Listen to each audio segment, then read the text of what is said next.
Welcome to this channel again.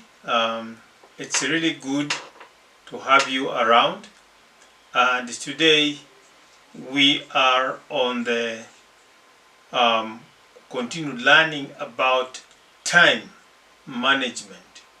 And as I explained in the last video, managing time is key to success.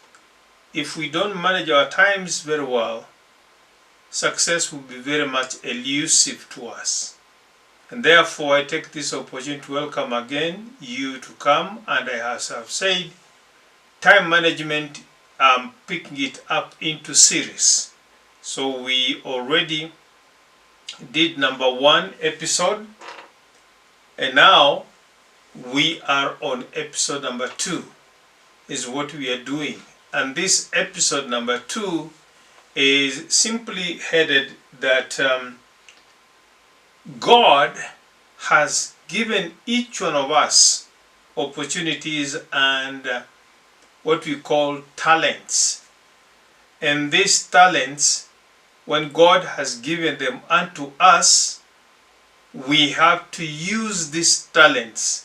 We have to sit down and program and work out the time for these talents. If we don't do that, we'll end up in a problem, blaming God, and yet we are the ones to be blamed, not Him, because He gave us time and He gave us opportunity. Opportunity is the talent that we have been given. And even after giving us the talent that He has given us, through which we can earn our living, He has also given us time. In a day is 24 hours. And during the day, we've been given actually 8 to 10 hours that we can utilize to build up our opportunities and be able to be successful in life. And so there is a very interesting verse in the Bible. I think some of you who don't read the Bible, sorry, I will have to quote this one up so that you can understand that the Bible does not only contain things that are so highly spiritual that they can never come down to us. And I have said, I'm not going to be preaching to you. No, I don't want to preach to you. I just want to show you the better ways of doing things. That's what I want to do to you. The better ways of doing things. In the scriptures I have said, in Ecclesiastes chapter 9 and verse 11, this verse says wonderful things. And it says this way: the race is not for the swift. In other words, winning a race, if you are going to win a race, just because you are swift and you are fast, it is not guaranteed that you are going to win that race. No, it doesn't depend on the talent that you have. It depends on what you do with the talent.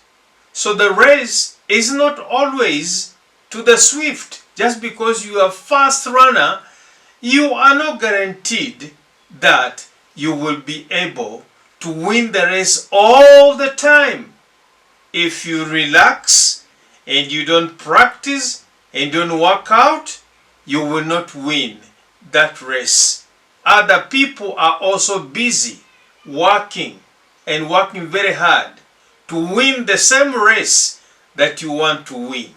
So just because you are fast, it's not guaranteed you will win the race. And number 2, it says, the same verse says that the battle is not for the strong. The battle is not for the strong. Meaning that just because you are very strong, muscular, and you're able to run up and down, you can carry heavy loads and things like that, you are not guaranteed that you are going to win the battle. So the battle does not belong to you simply because you're strong. You remember the common story we have of David and Goliath. Goliath was a very strong, muscular, tall giant. And he was very proud of that. And he said because he was strong and very muscular and tall and giant, and when he looked at the tiny boy, David, Goliath says, I'm going to feed your flesh to the dogs. I'm not about to be joked around by kids like you. But you and me remember on that day, the winner of that battle was David, a young boy, using stones. He hit him on the forehead. He fell down. Of course, God was with David, and he killed Goliath on that day. So being strong and energetic and powerful does not guarantee you winning the battle. The question is, what guarantees you to win that battle? And then in the same verse, in fact, it mentioned about 5 things. And the third thing it mentioned is that bread is not for the wise. That means just because you are wise and educated and you can manipulate things here and there and be able to judge well and be able to judge things nicely and understand the situation and how things are, it doesn't guarantee that you get food. Because bread in the Bible means food. And everybody wants to have food on the table in the evening and during the day. So getting food for yourself, just because you're wise and you are telling everybody wisdom and teaching people and explaining things here and there like that, that doesn't guarantee that you will get food or bread. It doesn't guarantee you. So that is the third thing that that verse is talking about. Then the fourth thing that the verse is talking about is that riches are not to the understanding. That means to be wealthy and to be rich and to have all the money you want to have and to have everything that you want to have and afford anything that you can afford, you know, it's not guaranteed by your level of understanding. And this, I want to term this one as people who have gone to school. People who have gone to university and or to high schools, and they have been educated, they have been trained in certain aspects of life, and they understand all those things. Like they have been to colleges, they have been to this, and as you know right now, there are university graduates that are actually tamarking. They don't have a job, but they have degrees. They can reason. Even they can reason and work out things because they have understanding. Their mind is smart. Their mind is very clever. They can understand situations. They can understand theories. But just because one understands those theories and what, it doesn't guarantee that they can be rich and they can be wealthy. And I testify to that. Majority of people who are in academia, people who are highly educated, even in our very country, Kenya, the more highly educated people in the universities, they are not rich. Professors and all of them, philosophers, and they can reason this and that and explain a lot of things. They are not rich. You do your own research and you go to find that these people with so much understanding, so much education, these people are not wealthy at all. And so because they are not wealthy, maybe they relied on the fact that if they have all understanding of the things and the theories in the universities, they will end up actually being rich. They are not. The rich, the most rich people, are the ones that never even went to universities and colleges. So, riches are not guaranteed just because you are smart, and just because you have read books, and just because you have researched, and just because you understand this theory and that theory and what have you. No, it's not. And that's a testimony. You can have it right now as I'm telling you. And then, the fifth thing that this verse talks about is that favor is not for men of skill. Favor. Men of skill. You know, a skill is a highly trained person in a certain skill. It could be a skill of maybe building houses. It could be a skill of maybe making bicycles or repairing bicycles. Skills are those things that they train you, and it's a trade. Once you have acquired that skill, then you have a trade that you can be able to do for people, and they pay you up.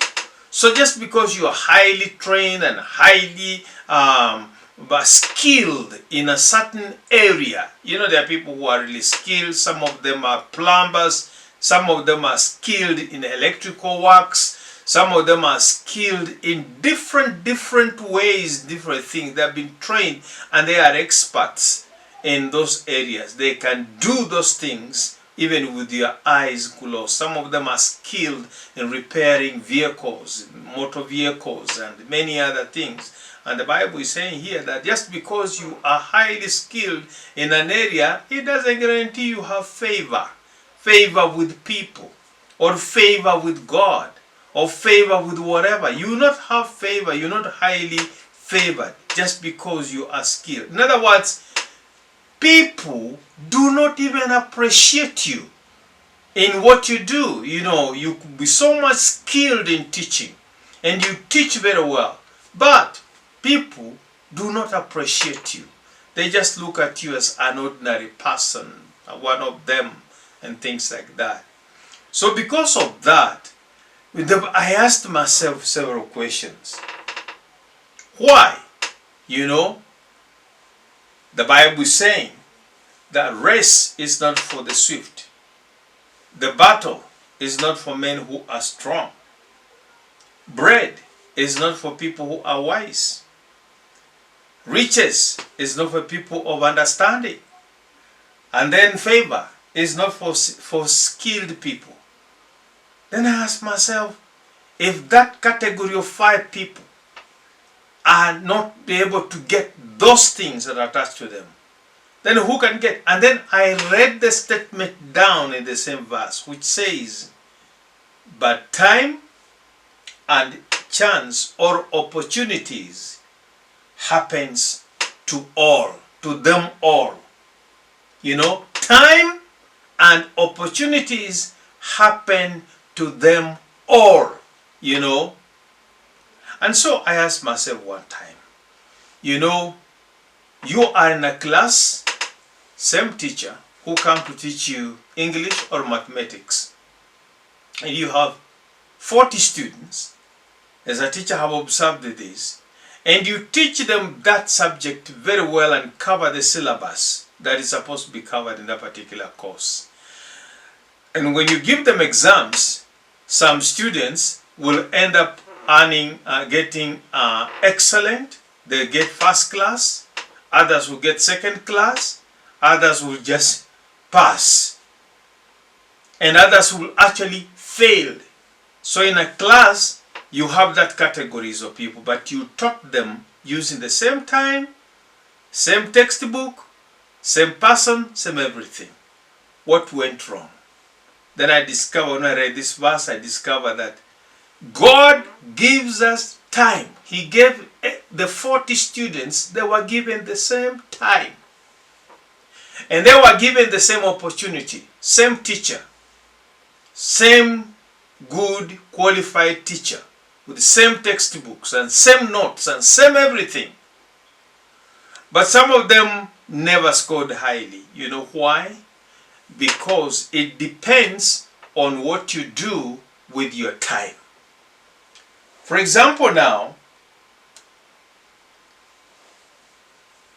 for the race, if you're going to win the race, you are a runner or you are an athlete, you will have to put to practice every day, and exercise every day to prepare yourself, to make yourself ready to be able, when you go to the race, you can be able to run and win. That's why Kenyans are very good in that, in athletics. And sometimes you practice and practice and practice, and then you go there and you are defeated because those other people prepared better than you. Their preparations were better than yours, and therefore they won the race, and maybe you became number 2 or number 3 or even number 4, number 5 uko. So it depends on the time you give in your preparing for the race. Also, like for example, well, just because you are strong, you are not guaranteed to win the battle. It means that if you are a battleman, somebody who is going to win the battles, you will have to acquire new skills of fighting. You will have to learn your enemy's skills and your enemy's strongholds and your enemy's weak points, so that you can hit him hard and you can be able to win him, so that you can win that particular battle. If you don't do that kind of research, like nowadays, the battles of nowadays are what we call the research. You do research, we have in special forces which go and investigate and spying and all these kind of things. If you do this, you are guaranteed to win. But if you just say, we are strong, we have maybe 100,000 strong army, and we have tanks, and we have maybe aeroplanes, and we have this and that. Man, I'm telling you, clever person who knows how to organize the war will win over you. I'm reminded of the battle that took place in Israel in 1967, I think, when the Arab countries attacked a tiny country, Israel. And from all angles, north, south, east, everywhere, they attacked Israel. And they were afraid, we are going to just destroy Israel from the map of the world, and we are going to end Israel. But because Israel was tactical, they had wisdom of war, and they knew how to fight. Within 3-4 days, they defeated these Arab countries and even took over some land from these Arabic countries. So you can see how battle is done with clever planning and organizing yourself. So that's how winning a race is and how winning a battle is. And the other thing is that when we say that bread is not for the wise, but time is given to all, it means that you have to create time by planning your opportunities for you to get food. So you have to plan accordingly, you have to use opportunity accordingly and good timing, and you must be able to know when to sow your seed. And when you have sown the seed, you must know how to prepare the ground. After preparing the land, then sowing the seed, then having the weeding, and after you have weeded, and then you have to prepare and protect your plants, your maize and everything, and then you go and harvest and come and put in the battle. So that's all the work. Time is given. So God has given us time. But if you go and plant your seeds and walk away and leave everything like that, next time you go and find your seeds, the plants are in the bush and they have been taken over by the weeds, and you never harvest whatsoever. So that's what it means. You work hard. You make sure that you do all it needs to be done. You follow the law. You follow the principles of farming, and you end up getting food. For example, in town, you wake up in the morning, You go and do your business. You go to the place of work. You work hard and you get promoted and you get more and more money. And if it's your business, you work on your business on a daily basis, even at night, even during the day. You work very hard, you plan for it, and money will come your way. Let me tell you, money follows the people not only who work hard, but who work smart. So we got to learn to work smart. And when we work smart, we actually gain a lot. Riches is the same thing. Not only guaranteeing for the understanding, but to get rich and also to get wealthy, you've got to learn the techniques of investing, savings and investing. And this is what I normally call financial literacy. It's called financial literacy. You've got to know how to handle money in a wise way, so that you can be able to save accordingly, you can be able to invest accordingly, and you can be able to do business accordingly. And when you do that, you'll be able to have techniques of how you can make yourself money. And when you make money, actually, we attract money. We don't make money, we attract money. And you got to know techniques of attracting money. And one of them is investing, savings, and doing business.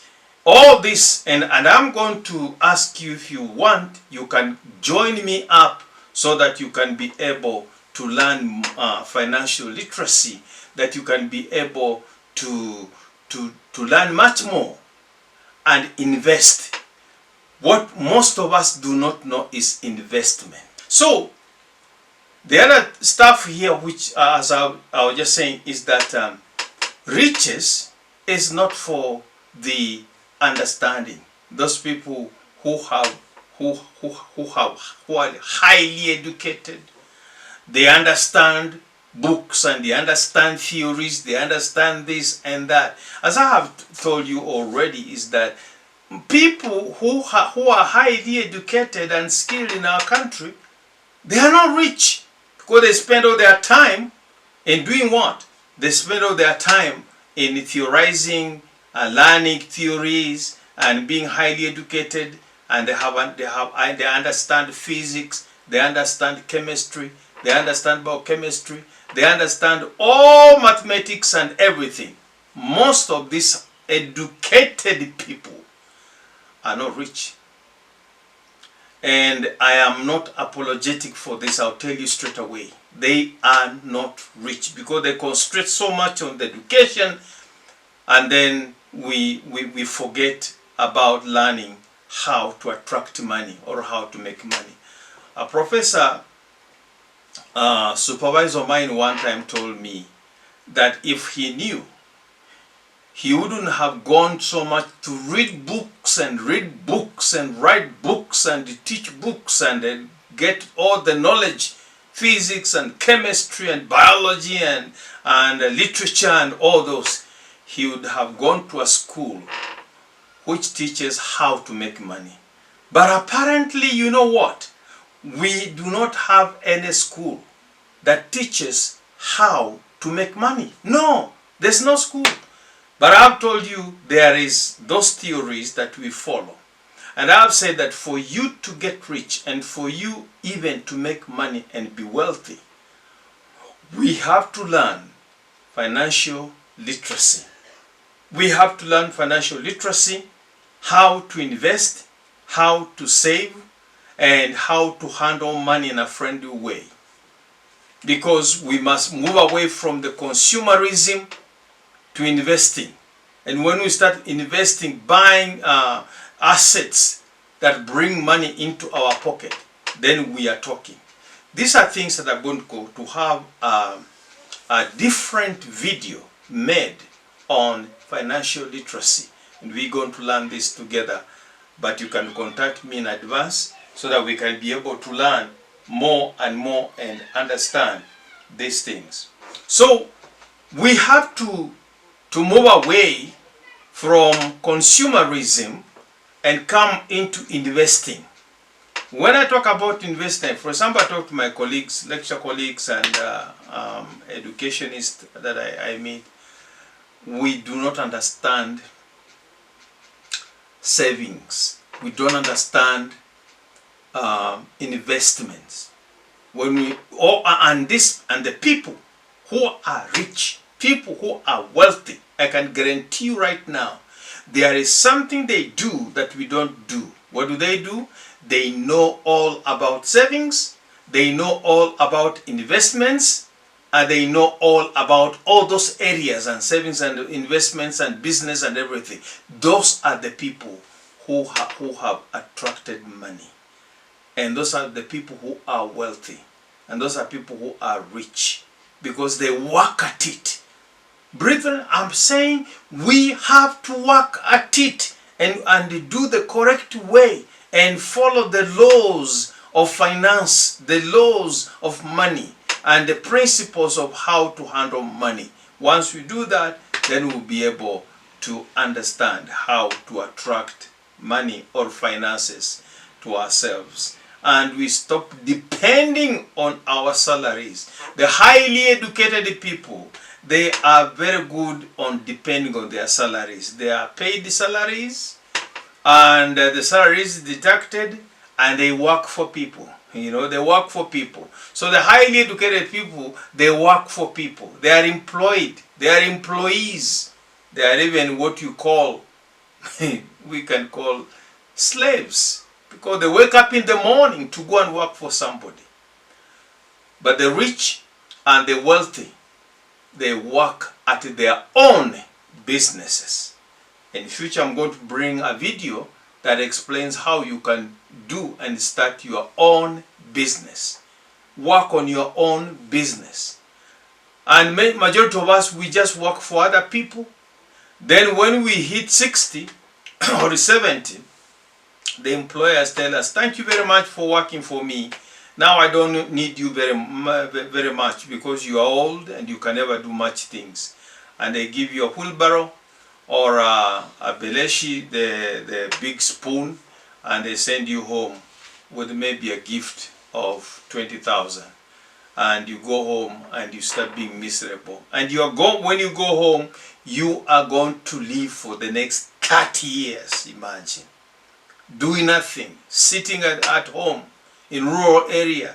Some of them are even used to go to buy newspapers and imagining they put on a tie and a suit the way they used to do that when they were going to work. But if you knew how to invest, how to do business, by the time you retire into your own business. And that's what I would like you, my listeners, to understand me. I'm saying that when you retire into your own business and continue living a life that is good. Then he said that favor is not for the skilled people. No. Favor comes to the people. In other words, it's just because someone is skilled in a trade or in an area or doing something, it doesn't mean he's going to be favored by God or by people. No. The person must use time and opportunity provided to cultivate favor. You must cultivate favor with people, and you must cultivate favor with God. If you don't cultivate favor with God by spending time with God in Bible reading and prayer and fellowship with God, you will not be able to be favored by God. And if you don't become nice and good to people, and when opportunity offers, by helping them and walking with them and talking to them nicely, you will not have favor with them. Look at our Lord Jesus Christ. He had favor with people and God because Jesus, his center was people. Jesus, people were his number one method. And he loved people. And the people favored him. And Jesus spent time with God. And God favored him. So if you want to be favored by people, even your own wife, your own husband, your own people, we've got to work at it. We are given time and opportunity to work at them. Even your own sons and your own daughters, we've got to spend time with them. And we've got to be nice to them. And we've got to be able to encourage them and help them and walk with them. And even your father and even your mom, You've got to cultivate time where you do good, nice things to them and you honor them. And as you honor them, you gain their favor. And so favor is not just given. So don't walk around and say, oh, people don't like me. Even my father doesn't like me. Even my mom doesn't like me. Or my sisters or my people, they don't like me. Because you're behaving to them nastily. And when you behave to people nastily and you treat them nastily, you not gain favor from them. No. You've got to work hard at it. When you're given opportunity, favor them. Help them. Walk with them. Accept them. Spend time with them. Be nice to them. Even just buying them a soda, or buying them a bread, or buying them a cup of tea, or something. Spending time with the Lord, being able to honor the Lord and to worship the Lord and to praise the Lord and to walk with Him, and refusing things that displease Him and doing things that please Him. And even people, when you're handling people, do not do things that hurt them. Do not do things to them that annoy them, but do things that pleases them. Do things that makes them feel good and feel nice, so that all the time they will be able to favor you. So favor will not just come. You've got to work at it. My name is Dr. Doki, or can call me Mwalimu Doki, and I thank you for joining me. Please subscribe to this and share, and also like these videos. Thank you so much for participating today and watching this video. May God continue to bless you, and we meet again in the next video. Thank you.